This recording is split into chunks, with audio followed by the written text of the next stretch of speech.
anonzwara uranyi sokora kanaka murese pasi kuti vanhu vese ngari tweri uyo unoda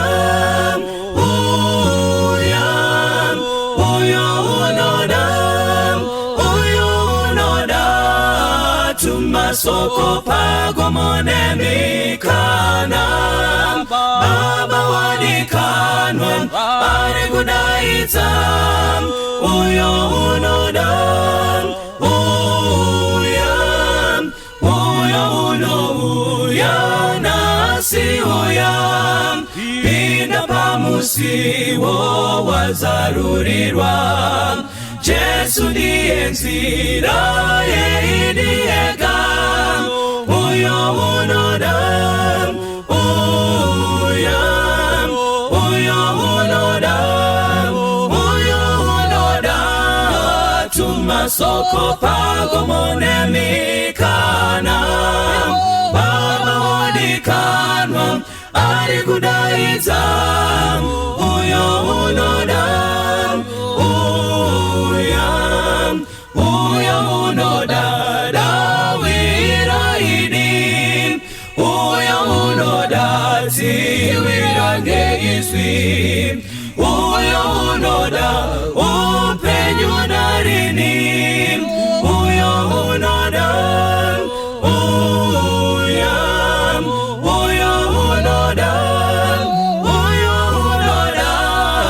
Tumasoko pagomone mikana Baba wadikanwa ari kudaita Uyo unodam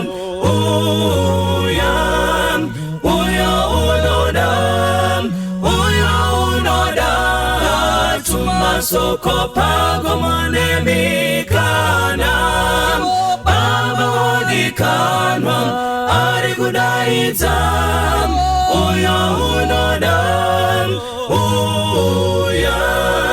Baba wadikanwa ari kudaita Uyo unodam Baba wadikanwa ari kudaita Uyo unodam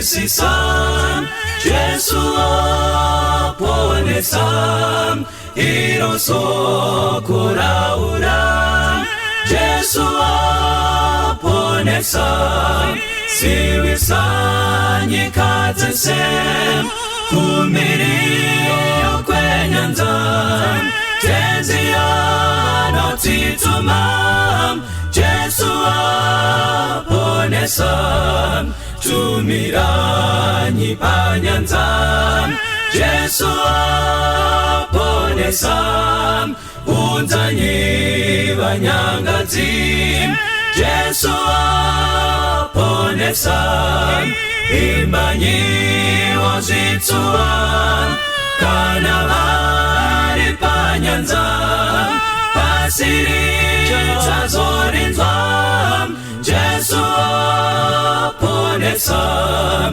Imbanyi mudamudzom Jesu aponesam Neupenyu nerufu Jesu aponesam Imbanyi nekupfawam Moyo unodamutsam Imiranyi paguvam Jesu aponesam Ipa izwi pamweyam Jesu aponesam Kuti nduti dzizodam Jesu aponesam Daita kuponesam Mumakonde lingam Miore kukuriram Jesu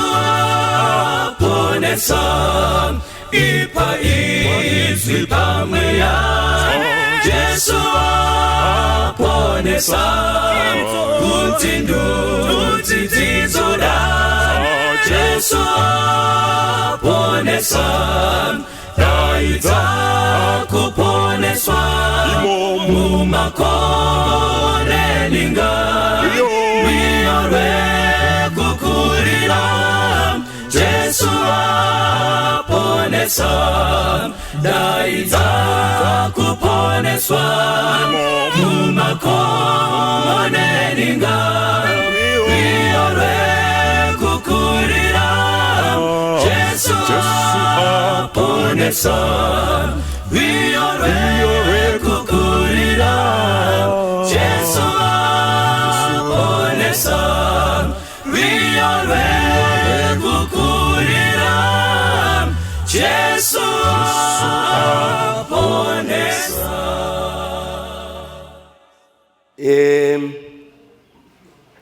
Ngoma ndiyo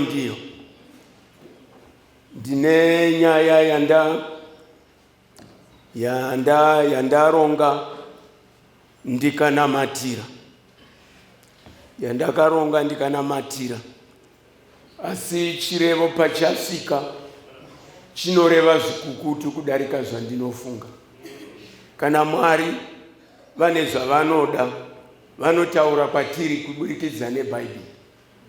Iri bhuku iri rakakosha. Mumwe munyori mumwe murume anonzi Jimmy Carter anoti, this book is God breathed and God will never waste his breath. Mumwe munyori zvekare, an engineer weku England, anoti England has got two Bibles.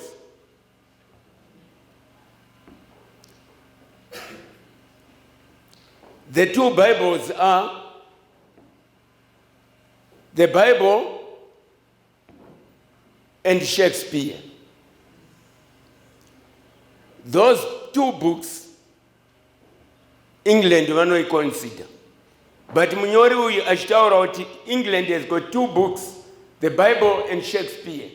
Anoenda mberi oti England made Shakespeare, but the Bible made England. Iri ndiro bhuku roga rinotitungamirira panhoroondo youpenyu. Kana ndakateerera zvakanaka murume wanga achitaura uyu, verse ya 1 Corinthians chapter 3 verse ya 18 yati, kana muchida kunzi makachenjera panyika ino unofanira kuva benzi. Kana uchida kunzi wakachenjera panyika ino, you have to be a fool kuti ugonzi wakachenjera. Kana toinda panyaya yacho inoti, nokuti shoko romuchinjikwa bupenzi kuna vanoparadzwa, asi patiri tinoponeswa isimba raMwari. Nhasi vanhu vakanitarira vava kuconsider kana kuti vava kunyanya kuremekedza social media kudarika Bible. Media kana ungatarisa panguva dzekare tichararama, there were 4 institutions dzakanga dziri mu-community kana mu-society. The 4 institutions dzaishanda nemwana 1 kuti ave mwana. Zikanzi, the first institution was the home. The next institution was the school teacher. The next one was the community. And the last was the church. These 4 institutions zaitaura chinhu 1 kumwana 1. Kudhara tichikura isu vabereki vavona wanetsa vaiti uchandozivona kuna ticha. Ndio saka ticha vairemekedzwa, kwete zvanhasi zvakuti ticha wakubatwa sedhende. Kudhara kwaitonzi kana ticha vakamitisa vanoti ifa wakanyarara mwana wangu, ticha hadurwi. They were missionary teachers who had children at heart. Community yaigadzira vana, church pastor vaigadzira vana. Regai ndibve ikoko, tingodarika chero 1980, come 1990, from nowhere media yava patop, society ichitevera, home ichitevera, and then school teacher. Where is the church? Nowhere to be found. Mangwana ne ano kanda ndakaterera zvakanaka. Vesi yatiyo iva benzi shoko romchinjikwa. Kana wotarisa shoko romchinjikwa pana 1 Corinthians chapter 1 pa verse ya 18. Where is the wise? Wakachenjera uripi? Muiti wenharo wenyika ino uripi? Kana uchibvunzwa kuti wakachenjera uripi, nomuiti wenharo wenyika ino uripi, nomunyori, where is the scribe? Pamusangano wakadai, dai wanga uri valuable, dai wanga uri zvenyika, majournalisti angadai aripo. Asine mhaka yekuti panogadzirwa vana vevumambo, nyika haizivoni, they are blind to that. Unopera musangano, hakuna pepa raunogona kutenga rinotaura zvechechi, vanoti hazvina basa. But ndikandikubudze, verenga verse ya 26, verse ya 24 ye 1 Corinthians pa verse ya 24, inoti Christ is the wisdom of God. Saka without Christ upenyu hwedu huri panjodzi. Without Christ. Panga pane nyaya yandagadzira inotiyo kurindira Jehovah. But nemhaka yenyaya yandapinda mukati metsoka dzayo, iko zvino ndichatora kanguva kapfupi kandiri kutaura nemi ndichiti kudii. Ndichiti ni topic yacho inotiyo ngwarira nguvo yomukati. The inside garment. Ngwarira nguvo yepi? Yemukati. Ndezvanhasi zokuti nguvo yomukati inowachwa, ugoiona pitikoti iri apo, pendi iri apo, mabra ari apo. Kudhara nguvo yomukati yairigadiwa as a person. Nguvo yomukati ndiye munhu, yakanga isingabonekwi. Kana dzaiwachwa kuda dzaiwachwa usiku, kana dzaiveko, kana dzaiwachwa dzofukidzwa nematawel kana nemashits, nokuti ndiyo nguvo, ndiye munhu, nguvo yomukati ndiye munhu. Ndiri kuti pamuri mangwanani ano, kana mchida the delayed blessings or the hidden blessings of God, ngwarira nguvo yemukati. Exodus chapter 20 pa verse ya 25. Come on, man. Exodus chapter 20 pa verse ya 25. Who is reading now? Who is ready to read? Exodus chapter 20. Verse 25. Yeah. Watanga pa verse 25. Yes. Why not 26? Yeah. Yeah. Mind by Bible riri kuti iro rega kukwira kuaritari yangu kuti kunyasi kwako kurege kufukurwa kwairi. Kudhara vaprista vaikwira nezvikwiriso izvi vachiuya kuaritari yaJehovha, asi kwakanga kusina nguvo dzamazuva ano. Ndo panonzi naMwari ine handidi kuona kunyasi kwako kwakashama. Usakwira kuaritari yangu usina nguvo kuti kunyasi kwako kurege kufukurwa kwandiri. Nhasi uyo wanga achimbobvunza achitiye, munogona here kubudisa V11 evirginity? Zvinogona here? Vamwe voti munoenda kwana vatete, vamwe voti munoenda kwatinashe Mugabe. Ameno kuti unogona here izvozvo kana kuti ndezvamari ndezvei? Ameno. Nhasi kune vanhu vajaira Christianity zvakadai zvokuti vanokwira nezvikwiriso vachiuya kuaritari yaJehovha vasina kusimira. I may be dressed as I am, as you see me. Denga richiti, nhasi vari kuparidzirwa nomunhu wakashama. Ngwarira nguvo yomukati. Kubva munguva yazuro, Jehovha Mwari unoti, imbotarisa mani, chapter 28. Chapter 28, same book. Chapter 28, same book. Inoti udi. Verse yokuverenga iyoyo, verse 2. Yeah.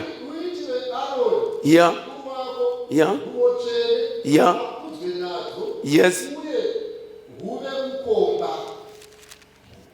Yeah. Zai uitire Aroni mukuru wako hanzi chi nguvo tsene akudzwe nadzo huve vukomba. Yeah. Yeah. Yeah. Zai for glory and beauty. Mwari ane jealous ne altar yake. Mwari ane jealous ne vanhu. Ndimi munotaura mchikurudzirana, let us come boldly before the throne of God. But musina kusimira. Musina kusimira.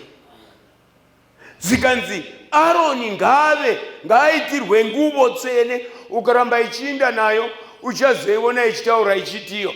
Nguvo dzaunofanira kugadzira ndidzo mabhurugwa anobva muchiuno achisvika muzidzwa. Zikaenda nguvo kureva kuti unofanira kukavha kunyasi kwako kwakashama. Mwanasikana mwanakomana, ngwarira nguvo yomukati. Nguvo yomukati ndiye munhu. Nogona undoverenga uchinda nayo chapter iyoyo. But kana ukatarisa nguvo yomukati nokukosha kwayo, cherechedza panguva ya Matthew chapter 22. Matthew chapter 22. Panotaurwa nomurume wakagadzira mutambo wokuwana. Agadzira mutambo wokuwana, zikanzi unokokera vakakokerwa vose. Hakuna waipinda mutambo asina gamendi romutambo. Saka vese vaipinda vaiashiwa magaments omutambo, vachipinda vachiashiwa magamenti omutambo. Kozoti imwe gentleman, hameno kuti yakavunga sei, yakapindavo. Asi mutambo usati waita, muridzi womutambo wakatanga apinda acherechedza. Vakagara pamutambo. Akati ndokuvona umwe wakanga asina nguvo yomutambo. Unogona kunge ugere pano usina nguvo yomutambo. Verse 12, 22, verse 12. Yeah. Yeah. Zai Shamwari, he addressed him very well as a friend. Maturity inoonekwa panguva dzokutsamwiswa.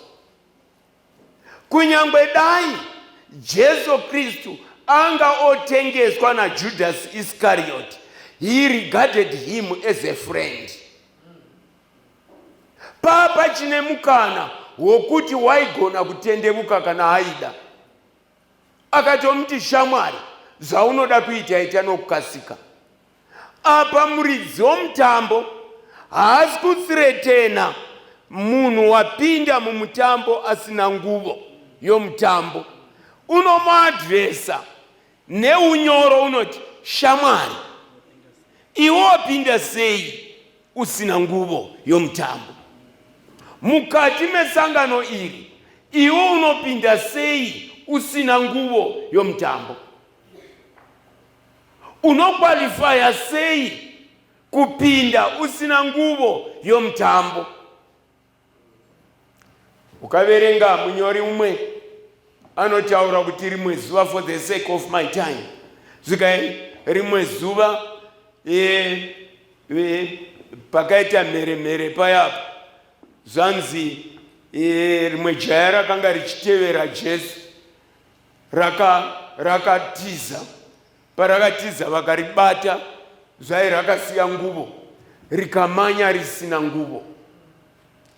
Nguvo haipfekwi nguvo 1.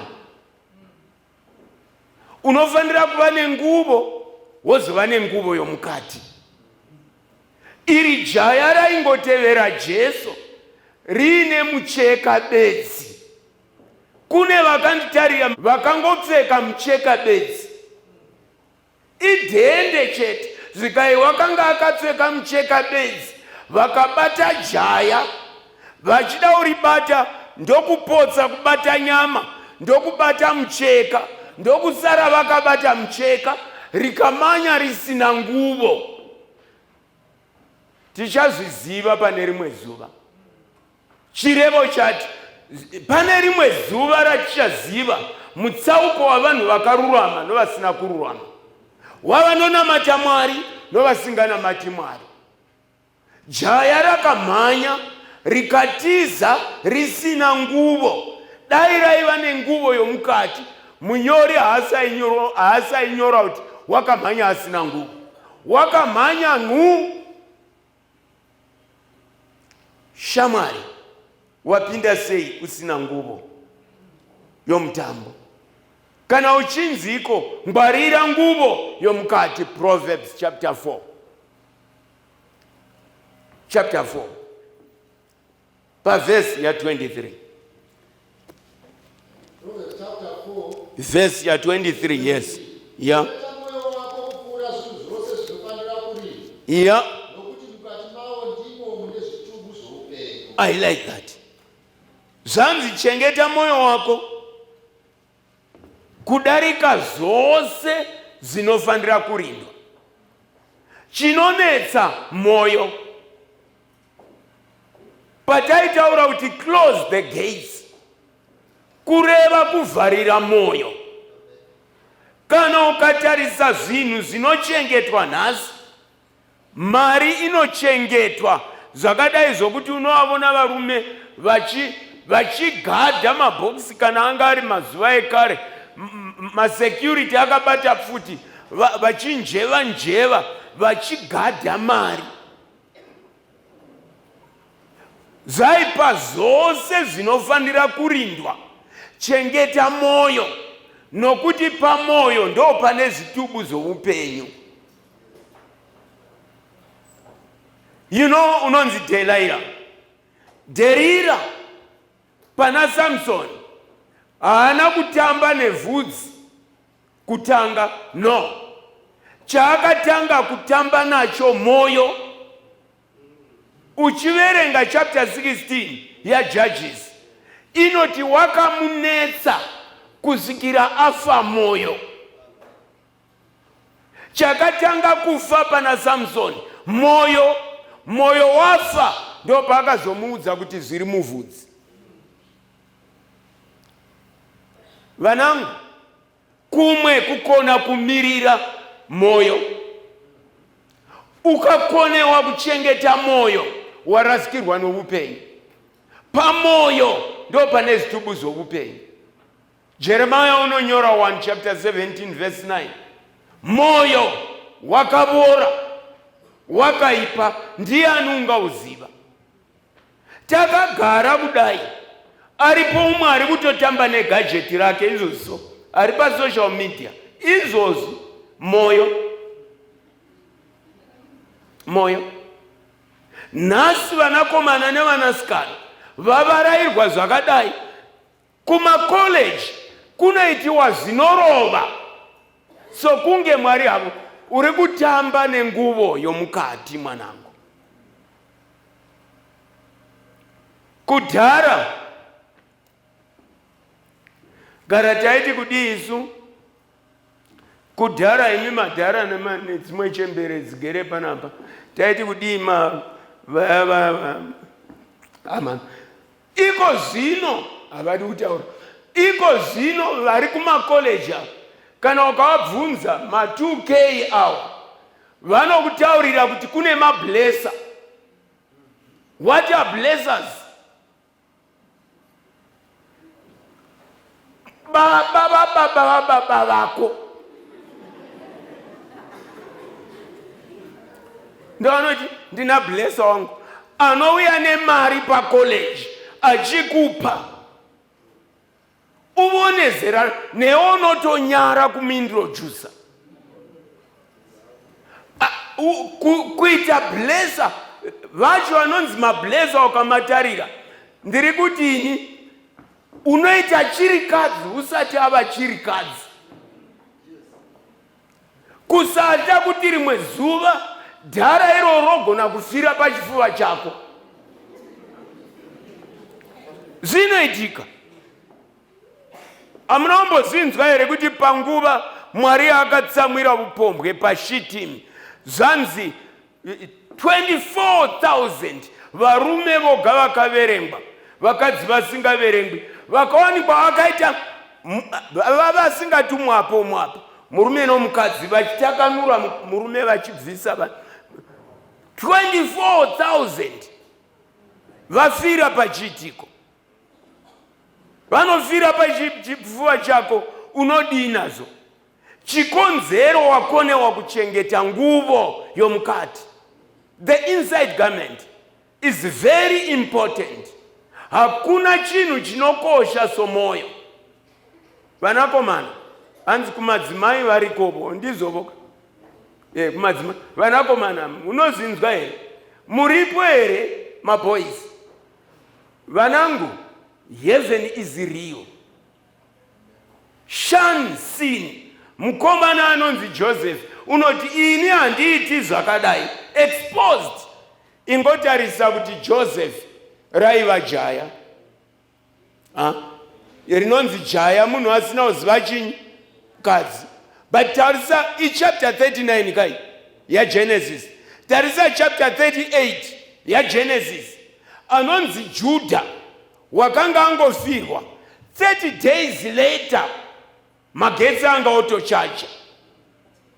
30 days later kana magetsi akachaja ukakonewa kuchengeta nguvo yomukati, so wakataura nomukadzi womwana wake achiti chifeve, kukona kunzwa inzwi romukadzi womwana waagara naye makore, kana moyo wanyengerwa nguvo yomukati yasakara, so nameso unova neimpaired sight, akarara nomukadzi womwana wake akamumitisa.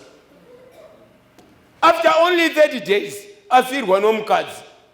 But Joseph kubva pabudoko achinzi raraneni, wanga ava jaya, wanga ava murume mukuru, but unoti handigoni kuita zvakadaro.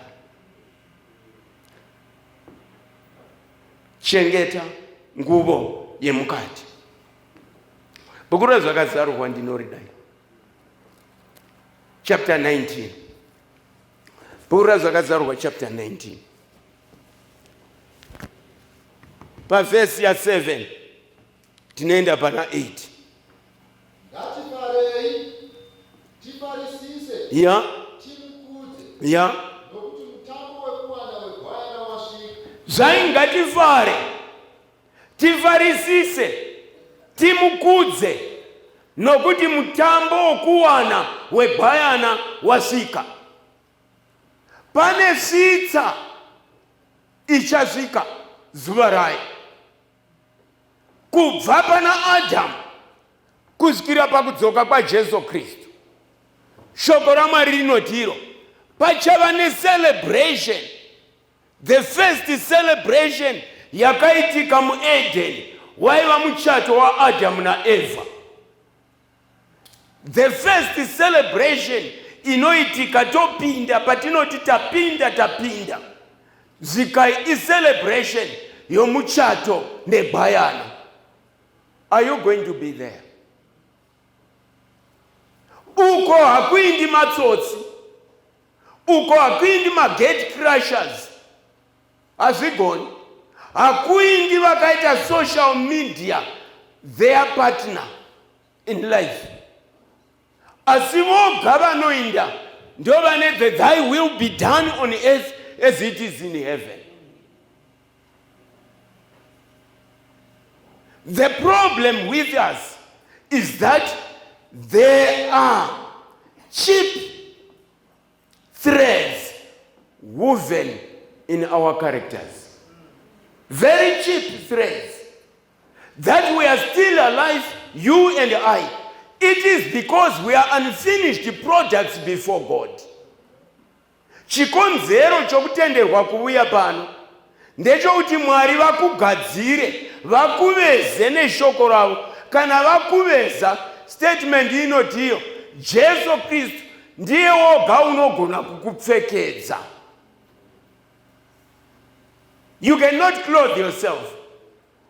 Pamutambo uya wanzi shamwari wapinda sei usina nguvo yomutambo, vaipiwa magamendi vachipfeka.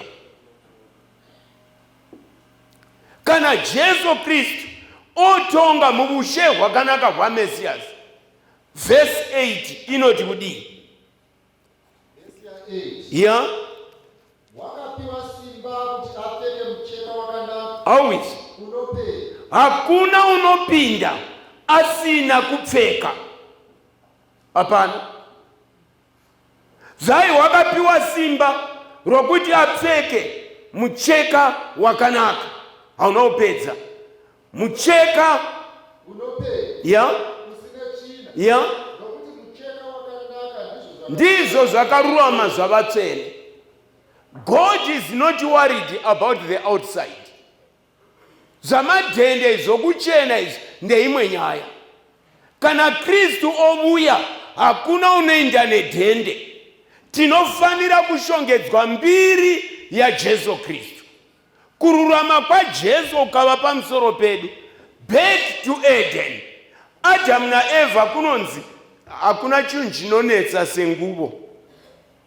Senguvo. Kubva munguva dzekare. Nyaya yenguvo inototaurwa. Ende nyaya yenguvo yakanetsa kubva pakusika. Yeah. Zikai pavakavona kuti akashama, vakazvigadzirira nguvo. Vakazvigadzirira dzavo.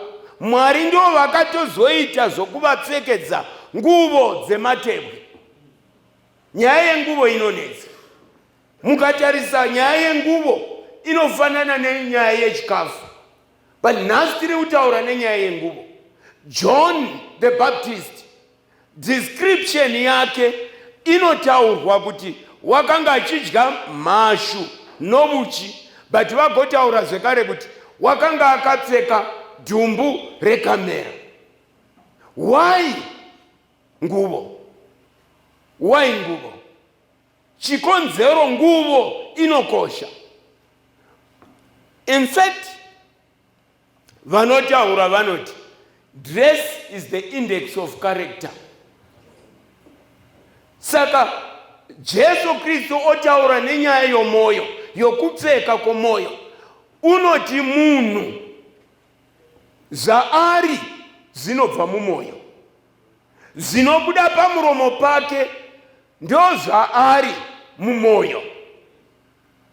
Munhu unobudisa pfuma yakanaka inobva mumoyo make, agobudisa futi pfuma yakavora inobva mumoyo make. Apa zonzi izvo mucheka wakanaka ndizvo zvakarurama zvavatsvene. hazvitsvaki kuti tizinetse namadhendi. Hazvina kushata kuva namaworksuits. Kureva kuti nyangwe uniform yokuchechi inodiwapo, ndotoona vamwe vakazisunga nezvizelo zvakanaka izvo nezvimwe zvakaderezva. Maworksuits haana kushata. Asi maworksuits kana akavapo mukati musina kunaka, mashongedza makuva ana mafupa akavora. Ndandichironda nyaya yehunhu kuti tinobvepi tinoendepi. Kana Jesu Kristu achinonoka kuuya, vamwe pakati penyu vanofanira kuroora nokuroorwa.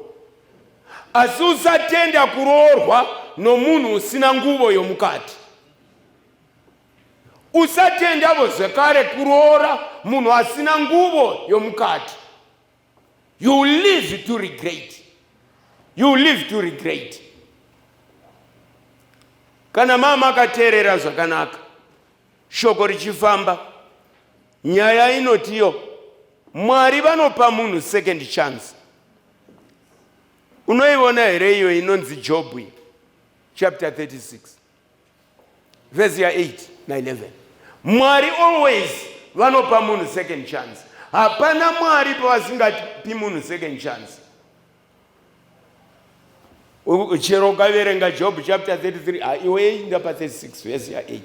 33 pa verse 14, unoti Mwari unotaura nemunhu kamwe, agopinda ataurezve kechipiri, asi vanhu havanzwi.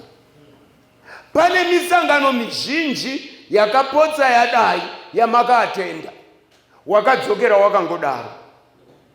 Kune vamwe inotova chance yokuzoita upenzi hwavo. Bhuku raProverbs 10:23 yoti, benzi rinoti kuita zvakaipa kutamba. Ndandichitamba. Don't be that simple. Unofanira kuva muhadi. Nonzi vanhu vachiti tingagodii tiri vanhu venyama. Hakuna wakambosikwa ari wedombo. Tose takangosikwa tiri venyama. Asi unofanira kuva muhadi. Not to be simple. That's Proverbs 14 pa verse 15. Zikai munhu wakapata unongotenda zvose. Asi wakarurama unongwarira mafambiro ake. Chapter 36 verse 8 inoti kudii? Asi kana vachinge vasungwa namaketani, kana kubatwa namabote okutambudzika, unovazivisa mabasa avo nokudarika kwavo, vakafamba vachizvikudza. I like that. Kurarama kamwe kararamiro katinoita pamberi pavanhu napamberi paMwari ndopokuti mungagondidii. Ndatini behavior katinako nekuva makristu neukristu hwatinahwo. There are so many believers but very few Christians. In the church we do have so many believers but very few Christians. Chikonzero ndechokuti nhasi kana tingataura neshona inonzi fazha kamwe. Tina makristu akaitwa fazha kamwe. Inonzi fazha kamwe kwedu chibage chakaoma chinoiswa mupoto chongovhaidzwa kawanungoti vha choburwa, ndo inonzi fazha kamwe. Anonzi makristu anhasi vazhinji vavo ifazha kamwe. In fact, rimwe dambudziko harizi dambudziko revava afundisi, harizi dambudziko ravo. No. Bhuku raJeremiah rinoisa pachena rinoti, don't worry na Jeremiah, tiri ipapo. Bhuku raJeremiah chapter 4 verse 22. Zikanzi vanhu vangu mapenzi, zvino zvavari mapenzi, vakazaravo vana mapenzi, vakangwarira kuita zvakashata.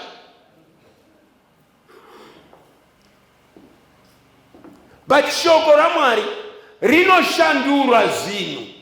Nyangwe vabereki vari mapenzi, iwe haugoni kuramba uri benzi. Ko ingawani Rahabhi chiveve chomuJeriko chanzwa nezvaMwari nezvavakaita, chikachengeta shori, shoko rinoti iro Rahabhi, Jeriko roparadzwa. Joshua unoti endai mundobudisa Rahabhi chiveve chiya. The next thing unoverenga Rahabhi mubhuku raMagamba. Uchiverenga kunonzi wakagara pakati paIsraeri kusvikira zuva ranhasi. Wakanga ogona kuvhara magedhe, akawanikwa naSalimoni, akaverengwa pagenealogy yaJesu Kristu. Chaiva chifeve chama varume vaitseduka kuita sevanopinda kwadokta. Next vachiinda next paRahabhi next. But paakavona shori mbiri, ziso romweya nomweya mutsvene zvikamuvudza kuti ava havazi vokorokoza mari ava, havazi veforex ava vanhu vaMwari ava. Akaita zvinorova, akadzikinura muriwo kwake. Unogona kumeka a history paturning point yako. You are not to regret this day. Kana Mwari achiti unovayevudzira zvakaipa zvavo, yoenda mberi yoti kudii? Unodudzirawo unodzivurawo nzeve dzavo. Pfungwa iyoyo ndio yandoda. Chatopera. Jekenya zai Mwari nemhaka yenyasha dzake unoramba achiteverera mutadzi. Zai unodzivurawo zheve dzavo. Kamani vanzwe kurayira kwake. Mira, unovarayira kuti vadzoke. Vara rinoti iro unodzivura. Are you getting that? Yes. It's only the Holy Spirit that brings conviction into a sinner. Iwe waita rombo rakaipa rakadai sei, usinganzwi kurayira kwomweya mutsvene, uye mweya mutsvene haumboswederi pauri sei kuti udzivure nzeve dzako kuti unzwe kurayira kwake. Verenga unzwe. Vadzoke pazvakaipa zvavo. Kana vakamunzwa vakamuteerera, vachapedzisa mazuva avo vakadii? Vakafara. Namakore avo vari pazvinhu zvinofadza. Zanzi kana vakamunzwa mweya mutsvene, mangwanani ano mweya nomwenga vanoti buya. Nouyo unonzwa ngati vobuya. Kana Jesu Kristu achiti come let us reason together, statement inoti nyaya dzose dzatichinzwa pano kubva patakasvika pano, Mwari vaidza kuburikidza nesimba romweya mutsvene ravatuma navaranda vavo, zvai kuti vavhure nzeve dzako. Zvai kana ukanzwa kurayira kwake, ukamunzwa, ukatendevuka, uchapedzisa mazuva ako wakafara, namakore ako uri pazvinhu zvinofadza. Hazvishamisi kuti pamakagara varipo vamwe vakutomwa mapiritsi eBP. Tobvunza kuti unomamwirei? Kudai mhaka yekuti wakadhingurigwa mukomana wako naSusan, BP yatokwira. Zvakadero hakuna manja kwacho. Ini Mwari havandinzwi ini. Mwari aiwa, usapima Mwari somunhu. Mwari haazi munhu uye haangarevi nhema. Zvakapika zvivimbiso zvaMwari nyangwe zviri zvizhinji sei, maari ndihongu naamen. Kana zvikakona kuzadzisika zvawakashuvira nezvaunonamatira, haazi Mwari, you are the failure. The failure. Ende Mwari hambozononoki upindura minamato yomunhu mumwe nomumwe unomumirira hazina kudaro. Varipo vanotivo Mwari, ini kurayira kwose kwaitwa pano neshoko rose raparidzwa pano, mweya mutsvene wataura neni, wade nhana yangu. Inini nguvo yomukati haina kumira zvakanaka, ndinotsvaka ropa renyu. May you revive me, O Lord, this day. Ive a turning point. Mwanakomana murashiki kunonzi pakasvika panguva yerealization. Paakangoita realization, wakati kumusha kwababa vangu.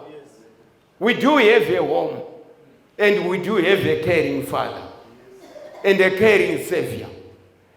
He is not a judge now. He is our advocate, none other than Jesus Christ. Ndiye unotiye uyai titaurirane. Inonzi uyai titaurirane pachirungu, inonzi cold war. Come, let us reason together. Zvikaikana muchida muchiteerera imi muchadya zvakanaka zvenyika. Vanoti Mwari, ini ndakakonewa kuchengeta moyo, asi pandanzwa iko zino, unogona kunge wakakona kuchengeta moyo wakanyengerwa nesocial media. Munoziva here kuti hazvishamisi kuti pakati pedu varipo vanoita zvamadrugs? Ipapo pakati apa varipo vanoita zvamadrugs. This is your time. Denga rine nyasha newe. Haufaniri kuva mupfudze wenyika kana Mwari achionekwa achiuya. Statement yati musanyengerwa Mwari hasekwi. Zvinodzara munhu ndo zvaanocheka.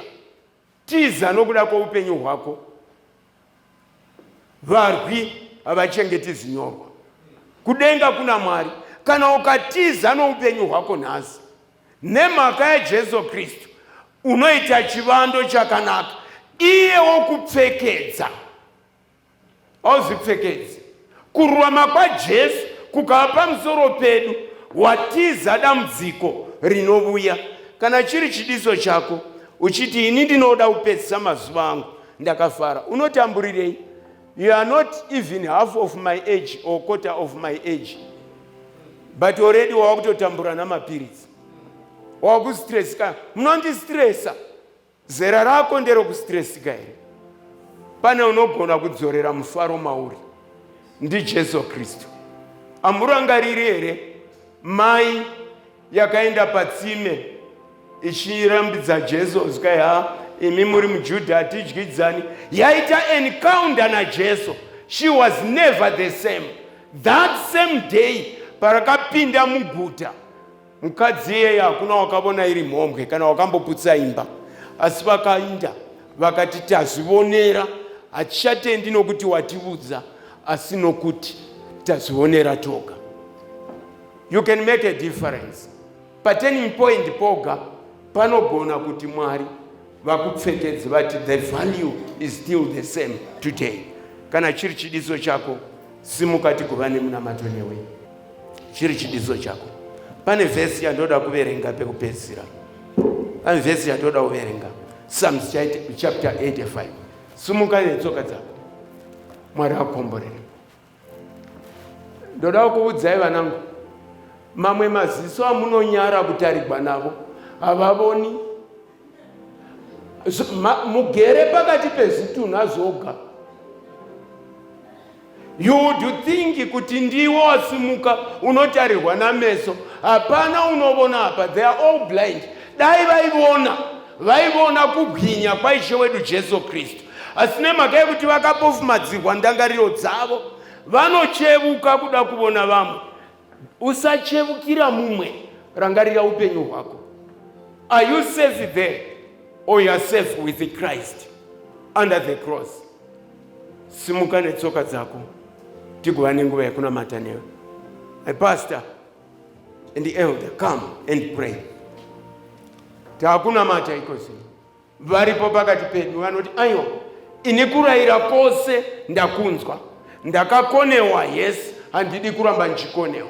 Kechipiri vanoti iwo relationship yandandinayo haina kutombomira zvakanaka, ndakaita nokufunga kwangu, denga ngarindibatsire. Zvikanzi izvo kana vakamunzwa vakamuteerera vachapedzisa mazuva avo vakafara namakore avo vari pazvinhu zvinofadza. Varipo vakadaro, simukai netsoka dzenyu tikuva nenguva yekunamata nemi. And last verse is chapter 85. God bless you. God bless you. God bless you. God bless you. Mwari aukomborere. Kune simba riri muropa. Pane chinhu chinondifadza. Many were called, but few were chosen. Nguva dzakadai, iko zino vhangeri ratinoparidza harisi vhangeri ramarara. It's not quantity but quality. Kunosimuka vanhu vari very sensitive pakurangarira kwavo zvinhu zvomweya, ndo vanosimuka. Varipo pakati pedu. This is your time. Simukai. Afundisi wako kunamatirai. Chapter 85 inoti kudini? Pa verse ya 5, I'm sure. Yeah. Imbomireba. That's the plea inoita mutadzi. Mwari mucharamba makatitsamwira nokusingapereri. Kutsamwa kwenyu kusasvika kumarudzi nemarudzi here. Soon and very soon, regai ndikuudzei vanangu, pedo kune vachademba vachiti, ko moyo yedu yanga isingapisi neiko, vhangeri iri richaparidzwa. Nemhaka yei hana dzedu dzadzisingarovi. Iwe hana yako hairovi nei? Hauzivi here chiitiko chauri kuti kana denga rikakusvikira uri pachiitiko nomufungo iwoyo rinodeclare kuti waita sebenzi? Hauzifunge here izvozvo? Mucharamba makatitsamwira. That's a plea of a repentant sinner. Verenga mberi unzwa. Waverenga verse 5, verse 6. Imi hamungati raramise. Will you not revive us, O Lord? Zvanzi, will you not revive us? Kunemi makamira. Mwari vanogona kukurevivai. Ndozamirira mchinjikwa panguva ino. Ndozamirira musangano uno kuti muitiwe revived again. Haina upera. Hallelujah. Tiratidzei ngoni dzenyu. Ngoni dzinoratidzwa kuna voga vanogona kukonfesa panguva yakafanira. This is the time. This is the day. This is your day. Regai ndikuudzei, rinobuda rinovira rutsoka rwomuparadzi runoswedera. Ndiani wakuudza kuti richavira uripo? Kune vakavamba gore vasina kurivona richipera. Kune vakavamba mwedzi vakasaona uchipera. Kune vakavamba vhiki vakasaona ichipera. Ndiani wakuudza kuti maawa eSabbath anopera uchipo? I remember mu European history, murume wakanga ari murwi mukuru wainzi Julius Caesar. Kamwe kamudhara so konga kaiva nezera neni kana kuti kakati darikei kana kuti kari pasi. Kanosvika kanoti kuna Julius Caesar, beware the Ides of March. Dzinonzi Ides of March is 15th of March. Zvanzi Julius Caesar akati mudhara sinorevei. Musi wa 15 March wasvika, ndokubva Julius Caesar avona mudhara achingofamba pa. Zvika mudhara, the Ides of March are now here. What has happened? Zvika ino mudhara, but the Ides of March is today, but the hours are not yet gone. Nguva shoma ukasvika, munhu wakasvika kuna Julius Caesar akati, muri kudiwa kuSenate. Pane zvamunofanira kusaina. Achiinda kuSenate Julius Caesar, Zvanzi achindosvika wakanika panel yake yakagara amongst them paivana Macantoni muzukuru wake. Zvaindokubva vatanga kumusimukira kuti varwe naye. Julius Caesar akati izvi ndo mutambo wangu wandinogona. Hapana zvamunondiita mese. Chakamupedza simba muzukuru wake Macantoni. Zvanzi wakangoti newewo Macantoni muzukuru wangu uri pakati pavanondivenga achidonesa pfumo achibva akurawo. Bhuku raMapisarema maroti zuva rimwe rinopupurira rimwe zuva njere, usiku bumwe uchipupurira bumwe usiku sivo. Hapana kutaura, inzwi razvo harinzwiki, asi rwonzi rwokuyera kwazvo vakasvika kumugumo wenyika. Hapana zuva rinopfuura denga risina kudhiskasa pamusoro pezita rako, for good or for bad. Kana vangataura pamusoro pako vanoti ava vamira vari kutivo, will you not revive us? Hamungatirati ngoni dziyani. Verse 8 is the last one. Verse 8. Ndichanzwa zvichataura Mwari Jehovha. Achataura. Zvanzi uchataura rugare kuvanhu vake nokuvatsvene vake. Imimi zvai nemhaka yekuti masimuka pazuva ranhasi zvairegai kudzokera kuupenzise. Mwari vapiitirei zvakanaka. Achipo here mumwe wafunga zvakanaka unoti nguva haisi kurutivi rwangu, handizoiwanizve nguva yakadai? Hauzoiwani, Mwari akukomborere. Achipo here mumwe? Mwari akukomborere. Ndakanga ndiri kwana Jekenya, uyu ndichipasita kwana Jekenya sometime back. Paiva nekwaya yokwana Jekenya kuSilveira yakanga ichimba, uchairangarira, you were still young then. Yakanga ichimba rwiyo rwaiti muchaishaya nguva yakadai. Kwaya yekwana Jekenya pachechi ichimba muchaishaya nguva yakadai. Vachimba madzimai mukwaya uchaishaya nguva yakadai. On a Sabbath, on Tuesday, pakanga pava kuimbiwa pa graveside tichita lowering the box yecoffin yamai vakanga vachitungamirira rwiyo rwokuti uchaishaya nguva yakadai. Vakuinda muguva. Newaunogona kuishaya nguva iyi. Tava kunamata iko zvino. Usatendera kuti varanda vaMwari vanamata wakagara pasi. Mwari vakukomborere. Mwari vakukomborere. Mwari vakuitirei zvakanaka. God bless you. God bless you. We now pray. We now pray. Pasara koga vanangu ndoda kukuudzai. Pasara koga kuchiri kunyengererwa vanhu kuchechi. Kumwe kwose hakunyengereri. Kuchechi koga ndo pasara kuchiri kunyengererwa. Asi nguva yokunyengerera ichapfuura. Pane paachati enough is enough. You are not to regret this time before they pray. You can say.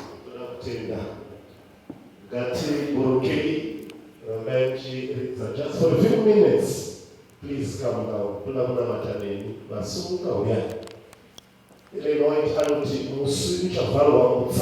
Yeah. My angels are we placed my demons. Kumasabata. Takavatsingira mademon. Michova tikabata kumasajela accidents. Camps vakauya tikaisa conviction kuti vatendeuke. Hana dzavo dzikarowa tikabvisa urwere for them to make a decision. But the case is closed. There is someone from them to vese vasunuka kufamba. Amen.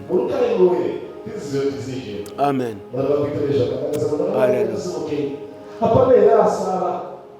Mfundisi. Latanda watsanyasha. Uramwakadala. Kabiti. The hour is now. It's now or never. Please come. Soon Jesus is coming again. Batawa yera kapa. Mta vanu wakupinda mkela. Amen. It's the 11th hour.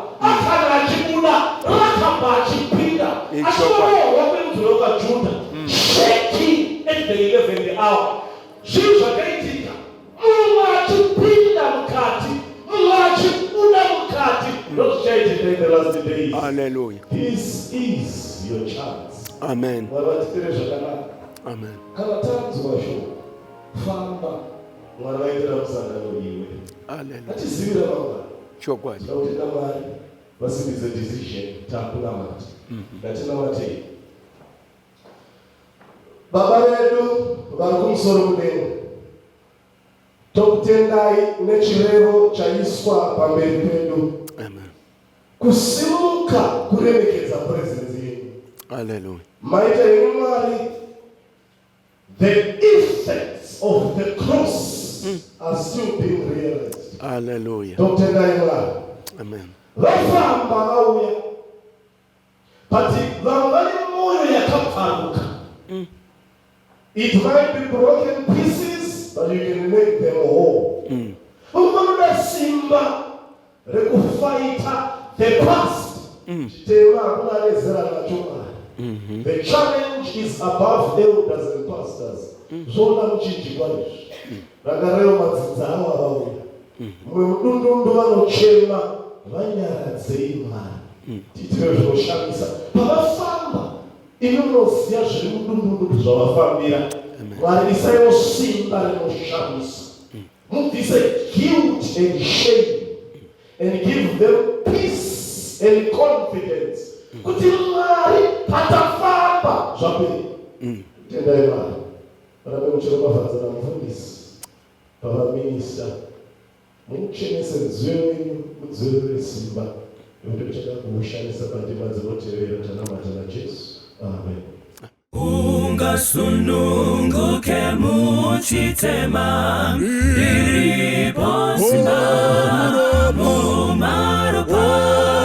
Ungakurirere chitema iripo simba muropa. Kune simba rinoshamisa muropa. Kune simba rinoshamisa mumaropa. Ungasununguke mukuchiwa iripo simba mumaropa. Kalvari unochena iripo simba muropa. Kune simba rinoshamisa muropa. Kune simba rinoshamisa mumaropa. Unoda kucheneswa na sechero iripo simba mumaropa. Mawara asamwanero paro iripo simba muropa. Mune simba rinoshamisa muropa.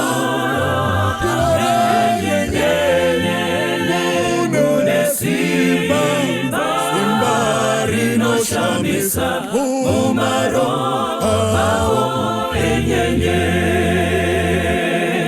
Munoda here kumushangira iripo simba mumaropa.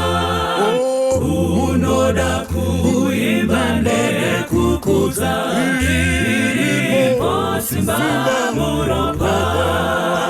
Mune simba rinoshamisa muropa. Mune simba rinoshamisa mumaropa. Mune simba rinoshamisa muropa. Mune simba shamisa umaro pao enyenye umaro pao enyenye umaro pao enyenye wanga waenda kuna Jesu yere wasambwa muro pare nyenye unosimira mutsa wake ere wasambwa muro pare nyenye wasambwa muro pa roere nyenye moyo wako wakachena oyere wasamba muro pare nyenye unofamba naye mazuva yese wasamba muro pare nyenye unozorora kuna Kristu ere wasamba muro pare nyenye wasambwa muro pa roerere nyenye moyo wako wakachena oyere wasambwa muro pare nyenye kwambo ashika unochena yere wasambwa muro pare nyenye wagadzirirwa dzimba dzekudenga wasambwa muro pare nyenye wasambwa muro pa roerere nyenye moyo wako wakachena oyere wasamba muro pare nyenye rasanguwa iyo inesitema usambwe muro pare nyenye kunetsime iyo inowerera sambanyi muro pare nyenye